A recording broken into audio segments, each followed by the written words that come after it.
This photograph was discovered in 1923, buried in a tin box in the basement of an abandoned house in Pennsylvania.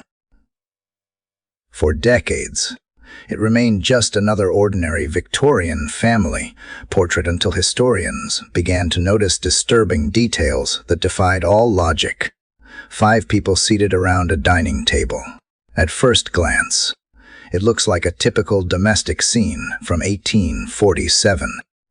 But look more closely at the figure at the head of the table. Notice the abnormal rigidity of the posture, the strange coloration of the skin, the complete absence of any sign of life in the eyes. This is not just a family photograph. It is a family that lived, ate, and slept beside a decomposing corpse for 23 consecutive days. This is the story of the Mitchells and of the secret that nearly drove an entire family to madness. To understand this bizarre story, we must first dive into the dark world of America. In 1847, it was a time when death walked hand in hand with daily life. Life expectancy rarely exceeded 40 years. Diseases such as cholera, tuberculosis, and typhoid fever wiped out entire families in a matter of days. Millbrook, Pennsylvania, was one of those small rural communities where everyone knew each other's secrets. With only 300 inhabitants, the town functioned like a living organism. Any anomaly would be quickly detected and discussed in conversations at the general store or on the pews of the local church. Funeral practices in 1847 were radically different from today. The dead were prepared and laid out at home, often for several days. Families lived intimately with death in a way that today we would find disturbing. But even by the standards of the time, what happened in the Mitchell household crossed every boundary of social normality. Photography, still an emerging and expensive technology, was beginning to revolutionize the way families preserved their memories. Post-mortem portraits were common. Photographing the dead was often the only way poor family could have a visual remembrance of a loved one. But this photograph was different. Very different. Jeremiah Mitchell, a 52-year-old carpenter, was known in Millbrook as a man of inflexible temperament and rigid opinions about family traditions. He had built his house on Main Street with his own hands, a solid oak structure that reflected his obstinate nature and his belief in the permanence of things. His wife, Martha, at 48, was described by neighbors as a kind woman who lived under her husband's dominating shadow. She was rarely seen alone on the town streets. And when she spoke with other women at church, her words were always cautious, as if carefully rehearsed. The 3 children completed the family nucleus. Thomas, 19, worked as an apprentice in his father's carpentry shop. Mary, 16, helped her mother with household chores and secretly dreamed of a future far from the suffocating atmosphere of the family home. Samuel, the youngest at 8, was a naturally curious child, but had learned early not to ask too many questions at home. And then there was Elias Mitchell, the 78-year-old patriarch who had built the family legacy before passing the business to his son. Elias was a man of few words, but his presence dominated the house. Even in old age, his opinion was final in family matters. It was an apparently ordinary family, hiding complex dynamics behind a respectable facade. But in March of 1847, that facade would begin to crumble spectacularly. The morning of March 15th, 1847 dawned cold and foggy in Millbrook. At the Mitchell house, routine followed its usual course. Martha had prepared breakfast before sunrise. Oatmeal, homemade bread, and fresh milk. The family gathered around the massive oak table that dominated the dining room. But that morning, something was terribly wrong. Elias Mitchell was seated in his usual chair at the head of the table. His position seemed normal, slightly leaning forward, hands resting on his lap, to inattentive eyes. He might have just been napping, something common for a man his age, but a closer look revealed the disturbing truth. During the night, silently and without alarm, the family patriarch had passed away, probably a cardiac arrest, common in men of his age. There were no signs of struggle or suffering. Death had come like a thief in the night, taking Elias as he slept in his chair. Thomas was the first to realize something was wrong.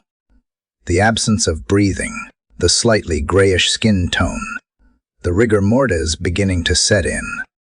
When Jeremiah confirmed there was no pulse, the family faced a situation that required immediate decisions. The normal protocol would have been clear: remove the body, notify the authorities, contact the pastor, organize the wake and the funeral.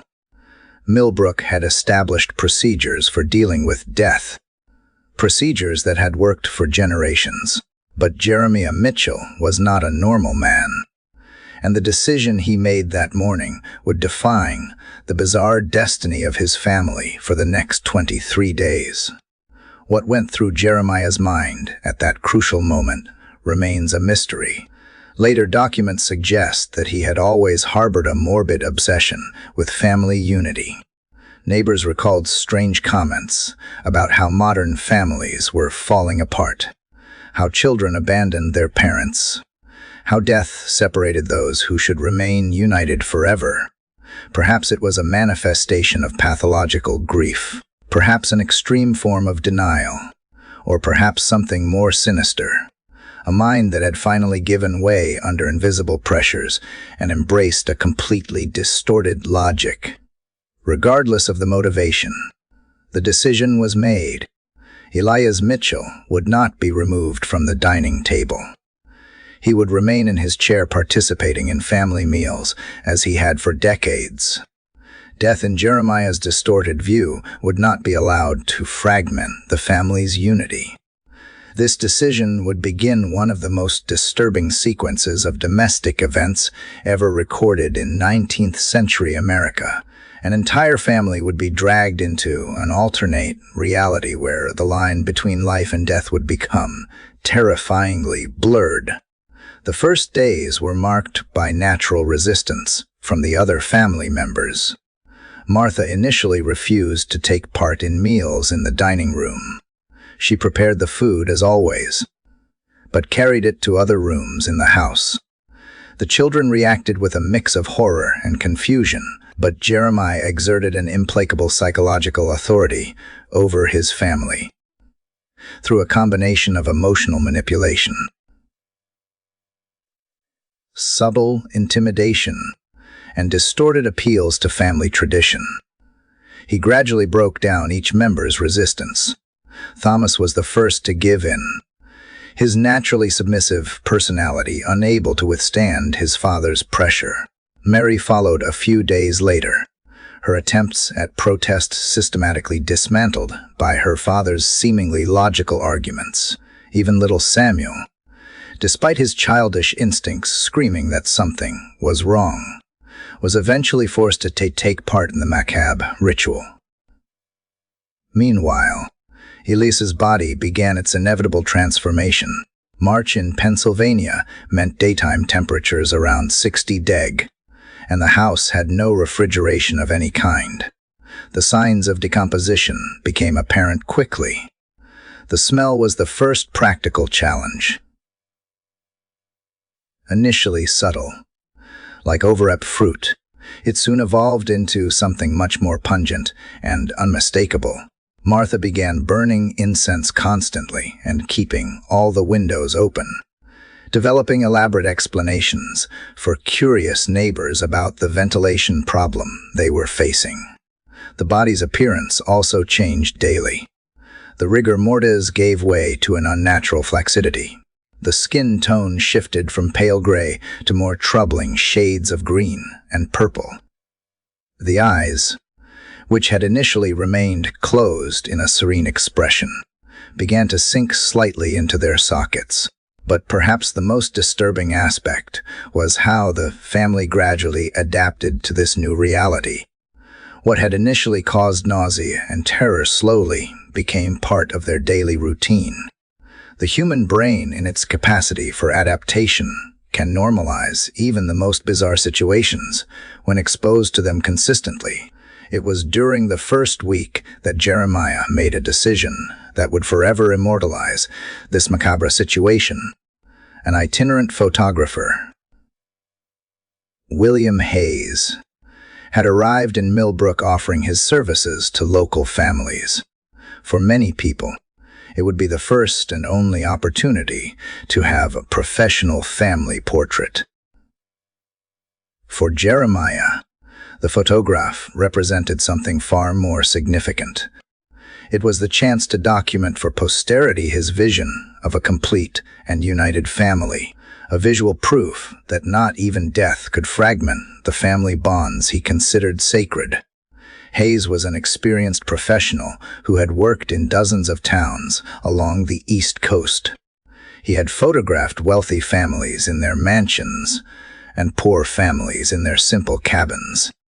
He was used to working under less than ideal conditions and dealing with eccentric clients.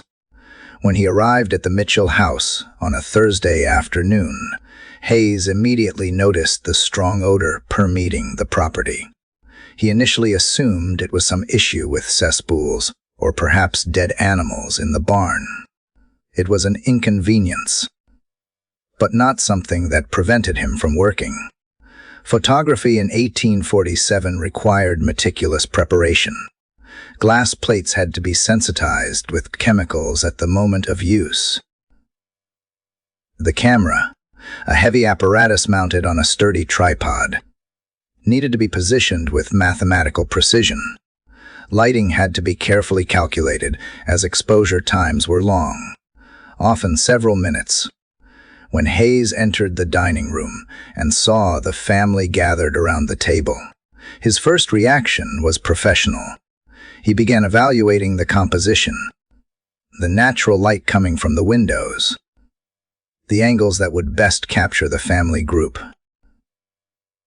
Elias Mitchell, seated at the head of the table, appeared to be in a deep sleep. It was not uncommon for elderly people to doze off during photo sessions. In fact, it was almost an advantage, as it meant at least one person would not have trouble staying still during the long exposure. Hayes spent more than an hour adjusting the setup. During this time, he casually chatted with the family members, but gradually realized something strange about the atmosphere. The responses were brief and evasive. Their faces showed a tension that went beyond the normal nervousness of people being photographed for the first time.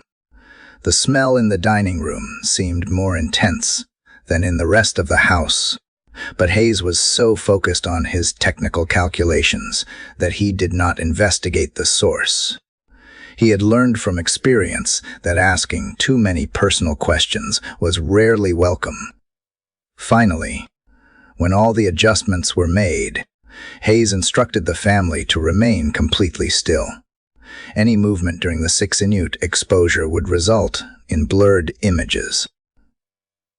Ironically, the only person who would have no difficulty staying perfectly still was the one who was dead during those eternal 6 minutes. An impossible scene unfolded before the camera lens. A living family posing with a dead member, all united in a macabre staging of domestic normality. The light filtering through lace curtains cast ghostly patterns on the walls, while the silence was broken only by the distant ticking of the parlor clock. When the exposure was complete, Hayes quickly processed the photographic plate in his specially equipped wagon. The result left him slightly uncomfortable, though he could not quite identify why. There was something about the image, a strange, almost supernatural quality that set it apart from all the other family portraits he had captured in his career.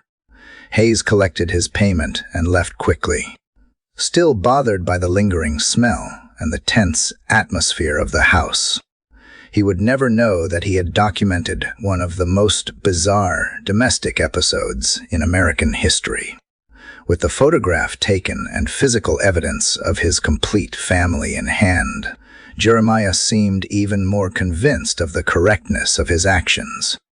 The second week brought new practical challenges, but also an even more disturbing adaptation to the abnormal situation. Elias's condition had progressed significantly. The decomposition, accelerated by the home's indoor temperatures and the lack of proper preservation, created a presence increasingly impossible to ignore. The skin tone had changed dramatically, shifting between yellow, green, and dark purple. The texture had also altered, visibly different from normal human skin. The odor had evolved beyond any possibility of disguise. Martha developed an arsenal of strategies to mask the stench. She burned incense constantly, kept bowls of white vinegar in every corner of the room, and began using rose water-soaked handkerchiefs pressed to her nose during meals. It was during this second week that the neighbors began asking more direct and insistent questions. Millbrook was the kind of community where unusual odor were quickly noticed and discussed. Mess. Henderson, the closest neighbor, began stopping by more frequently, always with excuses to check on the family's well-being. Neighborhood. Children, with their sharper senses and fewer social constraints, began avoiding the Mitchell house. Some complained to their parents about the bad smell coming from the property. Comments began circulating at the general store and after church services. Martha found herself in the impossible position of trying to maintain normal appearances while dealing with a completely abnormal situation. Her interactions with neighbors and acquaintances became exercises in paranoia and constant improvisation.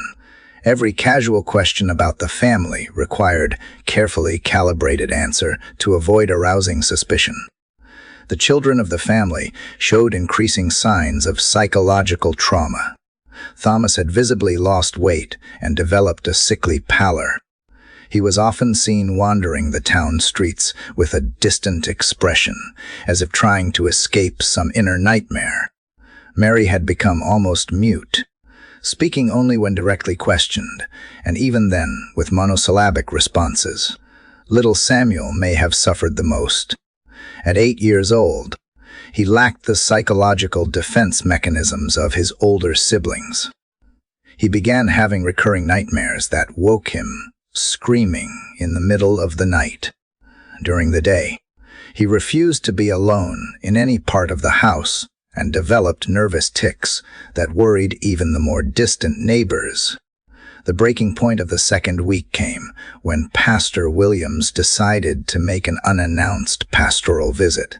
He had noticed that the Mitchells had missed consecutive Sunday services, something highly unusual for a family he considered exemplary in their religious devotion. The Thursday afternoon visit almost resulted in the premature discovery of the family secret. Martha, upon seeing the pastor at the door, visibly panicked. Her conversation on the porch was marked by stammering, evasive answers, and such odd behavior that even the kind Pastor Williams grew concerned when the pastor expressed a desire to visit the ailing Elias. Martha quickly fabricated an excuse that he was sleeping, and it was best not to disturb him. The pastor, respecting the family's wishes, withdrew with promises of prayers and offers of help. The visit made clear that time was running out. The community was beginning to suspect that something was fundamentally wrong in the Mitchell household, and Elias's body was deteriorating beyond any possibility of concealment. The second week ended with the family more isolated and traumatized than ever, but with Jeremiah still inflexibly determined to maintain his macabre vigil. The body that had once been the respected family patriarch was now a grotesque presence that dominated every moment of their lives. And the worst was yet to come. The third week marked the beginning of the total collapse of Jeremiah Mitchell's macabre experiment. What had begun as a pathological denial of death now turned into something far more sinister, a collective descent into madness that threatened to completely destroy what remained of the family. Elias's body had reached a state of decomposition that made any pretense of normality impossible. 3 weeks in ambient temperatures had transformed what had once been the respected patriarch into something that defied civilized description. The skin had acquired shades of green and black, with areas where tissue began separating from the underlying bone structure. The smell had evolved beyond any human capacity for tolerance. It was no longer a matter of disguising or masking the odor. It was a physical presence that permeated every fiber of the house, every piece of clothing, every breath. Neighbors could detect it from yards away from the Mitchell property. Martha had developed what we would now recognize as severe post-traumatic stress symptoms. Her hands trembled constantly. She had lost an alarming amount of weight, and her personal hygiene had deteriorated drastically. She was often seen talking to herself while performing household chores, as if rehearsing explanations for questions she feared she would have to answer. The children showed even more alarming signs of mental collapse. Thomas had practically stopped speaking, communicating only through gestures when absolutely necessary. His eyes had acquired a glassy, distant quality, as if he were mentally disconnecting from the reality around him. Mary had begun to display bizarre, compulsive behaviors.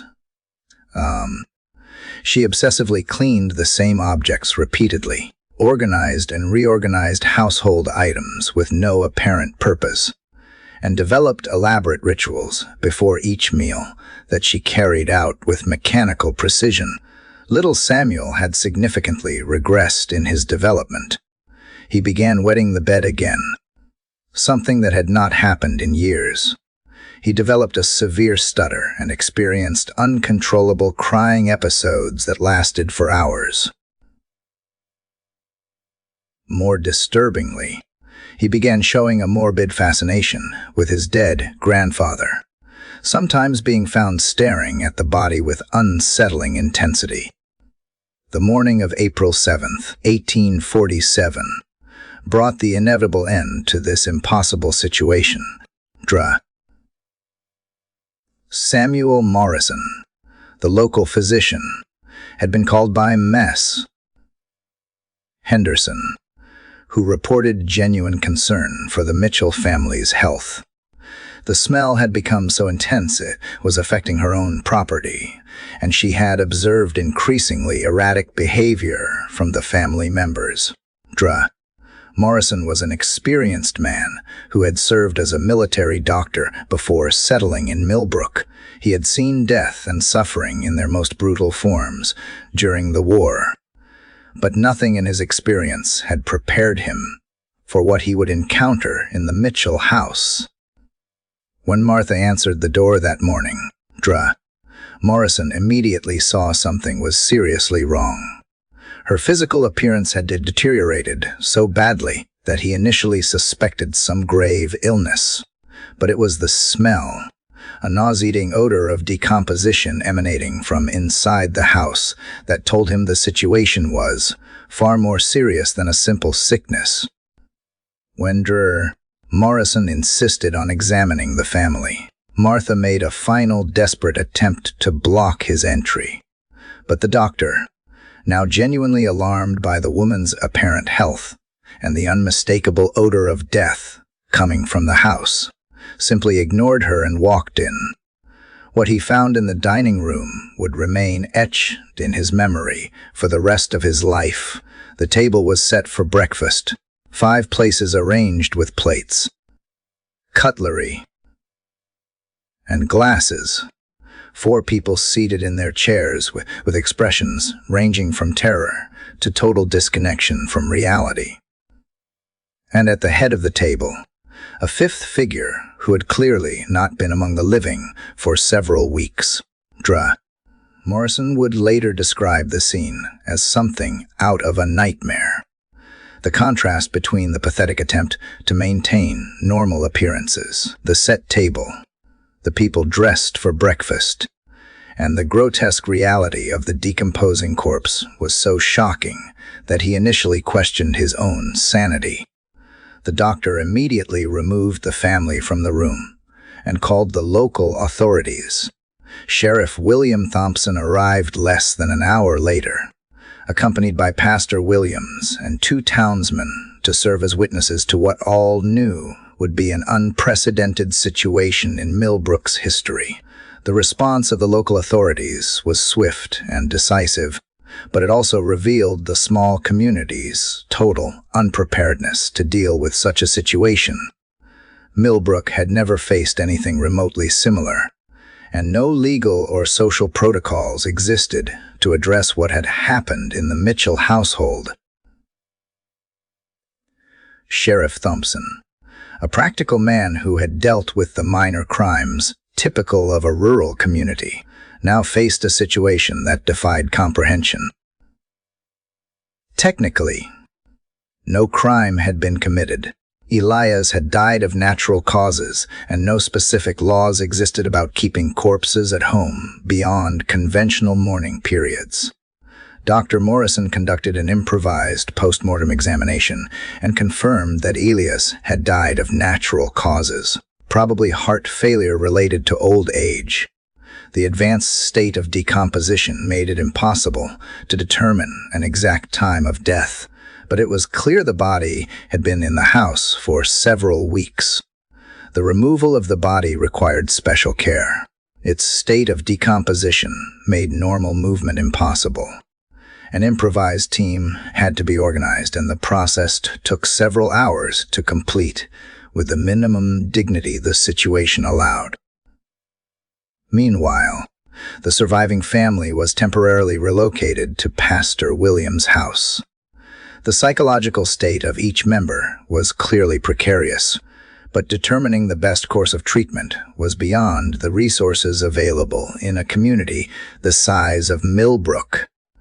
The news of what had happened in the Mitchell house spread through the community like wildfire. Within hours, all of Millbrook knew the basic details of the situation. Within days, the story had spread to neighboring communities, gaining new details and embellishments with each retelling. The community's reaction was a complex mix of horror, morbid fascination, and a desperate need to understand how something like this could have happened among them.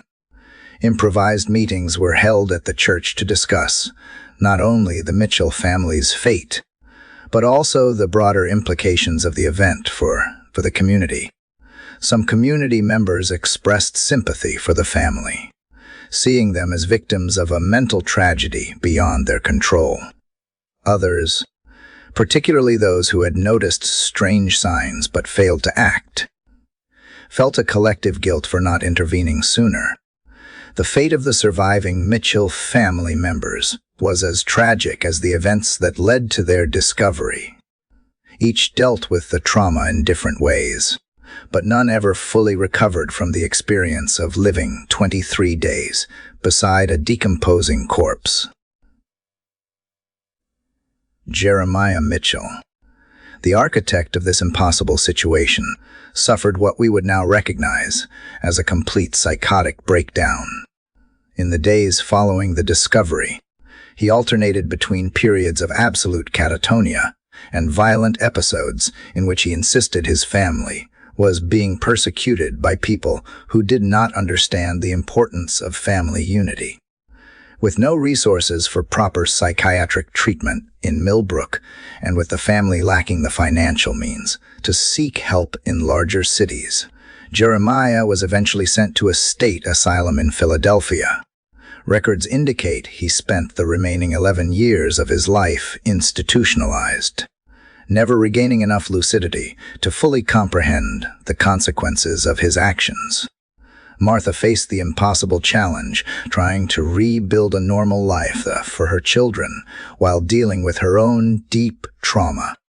The Millbrook community, despite their initial sympathy, gradually became less welcoming as the case's notoriety grew. The family found themselves socially ostracized, with many neighbors avoiding direct contact out of discomfort or superstition. Thomas, the eldest son, never fully overcame the trauma.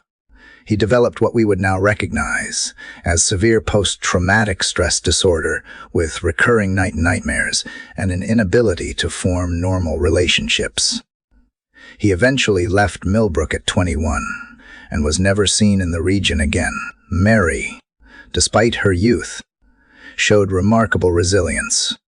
With the help of Pastor Williams and a few compassionate women from the community, she gradually regained her ability to function socially. She eventually married a merchant from a neighboring town and managed to build a relatively normal life, though she never publicly spoke of the events of 1847. Little Samuel, perhaps because he was the youngest and most impressionable, suffered the most lasting consequences. The trauma manifested in developmental and behavioral problems that persisted into adulthood. He was never able to hold stable employment or lasting relationships, and spent much of his adult life moving between different communities, always carrying the invisible weight of his traumatic childhood. Martha did everything she could to keep the family together, but the pressures were immense. Poverty, social stigma, and collective psychological trauma created an unsustainable situation. Eventually, she made the painful decision to separate the family, sending Samuel to live with distant relatives in another state while she tried to rebuild a simpler life for herself. The photograph taken by William Hayes during the first week of events became far more than just a family keepsake.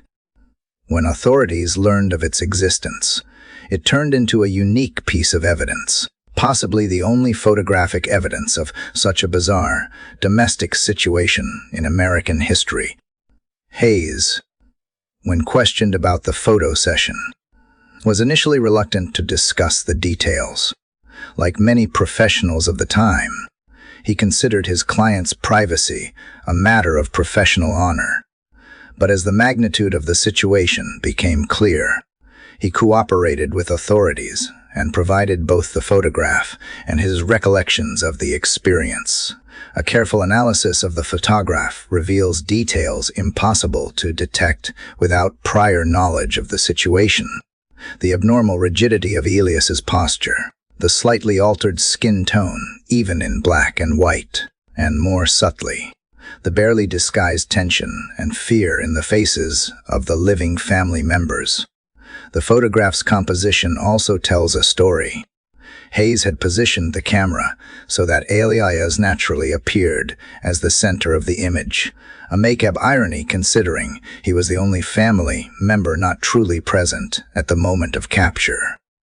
Historians who later studied the image noted other disturbing details. The table was set abnormally formally for what should have been a casual family meal. The plates in front of Elias contained food, suggesting the family had truly tried to maintain the pretense that he was participating in the meal. This photograph represents one of the rare documented cases where photographic technology captured a moment of collective madness as it occurred. Most psychological studies of the time relied on retrospective accounts or clinical observations. This image provides a unique window into an episode of extreme human behavior. The photograph also serves as testimony to the human capacity for adaptation to impossible circumstances. Each face in the image tells a different story of how individuals cope with situations that defy all logic and social normality. To understand how an entire family could take part in such an obviously abnormal situation for such a prolonged period, we must examine the psychological mechanisms that allowed this tragedy to unfold. The concept of foyer madness shared among family members was little understood in 1847 medicine, but the events in the Mitchell household provide an almost perfect case study of this phenomenon. Jeremiah, as the dominant family figure, managed to impose his distorted reality on the other members through a combination of patriarchal authority, psychological manipulation, and social isolation. The family dynamic that allowed this situation to persist for 23 days did not arise out of nowhere. Evidence suggests that Jeremiah had exercised extreme psychological control over his family for years before Elias's death. This pattern of domination made it possible for him to redefine family reality so radically. The family's gradual social isolation also played a crucial role. As the situation grew more bizarre, the family withdrew further from the community, creating a bubble where normal rules of human behavior could be suspended without immediate external confrontation. Psychological adaptation to horror is another important factor. The human brain possesses remarkable defense mechanisms that can normalize even the most extreme situations when exposure is gradual and consistent. What would be intolerable as a sudden experience can be endured when introduced incrementally. The Mitchell case also illustrates how trauma can be transmitted and amplified within closed family systems. Each family member was not only dealing with their own horror of the situation, but also absorbing the trauma of the others, creating a feedback cycle that made psychological escape increasingly difficult.